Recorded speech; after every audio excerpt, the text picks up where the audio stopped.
নলবাৰীৰ V2 shopping মলত সকিয়নি বীৰ লাচিত সেনাৰ থলুৱা যুৱকক চাকৰিৰ পৰা খেদি দিয়াৰ বিৰুদ্ধে প্ৰতিবাদ নলবাৰীত কাঠফুলাটোৰে বৃদ্ধি পাইছে শ্বপিং মল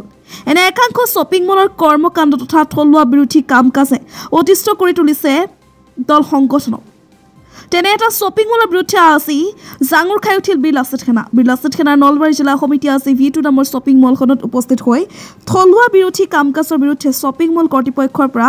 কফিয়ত বিচৰাৰ লগতে 24 ঘণ্টাৰ ভিতৰত চাকৰিৰ পৰা খেদি দিয়া কৰ্মচাৰীসকলক পুনৰ মকৰল কৰাৰ বাবে দাবী জনায় বীৰ লাচিত সেনা নলবাৰী জিলা সমিতি আৰু আমাৰ কেইখনমান আঞ্চলিক সমিতি আজি এটা কমপ্লেইন পালোঁ লিখিত কমপ্লেইন আমাৰ হাতত আছে প্ৰায় কেইজনমানে আমাক লিখিত কমপ্লেইন দিছে যে এই V2 নামৰ যিখন আমাৰ মানে মল আছে এইখনত মানে তেখেতৰ মেনেজাৰ নে কি চাম আলম নে কি তেওঁ মানে কি মানসিকভাৱে আৰু মানে কি অলপ মানে আমাৰ অসমীয়া ল'ৰাবোৰক নিৰ্যাতন কৰি আছে মানসিকভাৱে হাৰাছমেণ্ট কৰি আছে ৰাতিলৈকে কাম কৰিছে অভাৰ ডিউটিৰ পইচা পোৱা নাই কাৰোবাক বাই ফ'ৰ্চ তাৰমানে ৰিজাইন কৰাইছে গম পাইছে না আৰু বিভিন্ন ধৰণৰ মানে কষ্ট দি থকা বুলি আমি শুনি আছিলোঁ আমি সেই সন্দৰ্ভত আজি এই V2 আমি শ্বপিং মলখনত আহিছিলোঁ আৰু ইয়াতে তেখেতসকলে আশ্বস্ত কৰিছে যে এনেকুৱা ধৰণৰ কাম আৰু দুনাই নকৰোঁ আৰু যিকেইজনক তৎক্ষণিকভাৱে মানে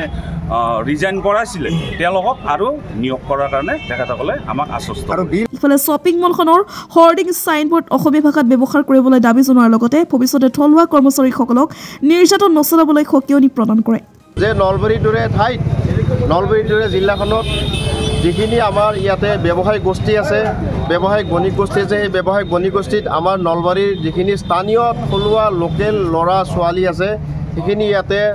নিযুক্তি পাব লাগিব আৰু আমি দেখিলোঁ ইয়াতে আহি পেলাই যে ইয়াতে আমাৰ ভাতৃপ্ৰতিম বন্ধুসকলক ইয়াৰে পৰিচালক তথা বঙাইগাঁৱৰ বাসিন্দা তেওঁ ষ্ট'ৰ মেনেজাৰ জাহিদুল আলম তেওঁ ইয়াতে মানসিক হাৰাশাস্তি বিভিন্ন বিগত দিনত কেইটামান দি আছে লগতে তেওঁৰ বঙাইগাঁৱত ঘৰ তো তেওঁক মানসিক হাৰাশাস্তি দি থকাৰ ফলত আজি নলবাৰী জিলাৰ যিখিনি স্থানীয় আমাৰ ইয়াতে ভাতৃপ্ৰতিমসকল আছে তেওঁসকলে আমাৰ ওচৰত এখন লিখিত অভিযোগ দিছে আৰু সেই অভিযোগ মৰ্মে আমি ইয়াতে আহি পেলাই গম পালোঁ যে এইখিনি কথাক লৈ তেখেতে ইয়াতে বিভিন্ন ডাঙৰ কথা ইছ্যু কৰি আছে তো আমি তেখেতসকলক আমাৰ গণতান্ত্ৰিকভাৱে আমি তেখেতক কৈছোঁ যে আমাৰ ফালৰ পৰা আপুনি যিখিনি আপোনাৰ কৰিবলগীয়া বিষয় সেই কৰিবলগীয়া বিষয়খিনি কৰক প্ৰথম কথাটো হ'ল যে আপুনি আপোনাৰ যিটো শ্বপিং মলৰ সন্মুখৰ ওপৰ ভাগত আপুনি অসমীয়া ভাষাত এখন লিখি দিব লাগিব V2 বুলি ইয়াত ইংৰাজী চলে হিন্দী চলে আমাৰ ক'বলগীয়া নাই অসমীয়াৰ চেণ্টিমেণ্ট থাকিব লাগিব অসমীয়াত দাদাগিৰি হ'ব লাগিব অসমীয়াত দপদপনি হ'ব লাগিব কোনো অনা অসমীয়া গোষ্ঠীক আমি নিবিচাৰোঁ ইয়াতে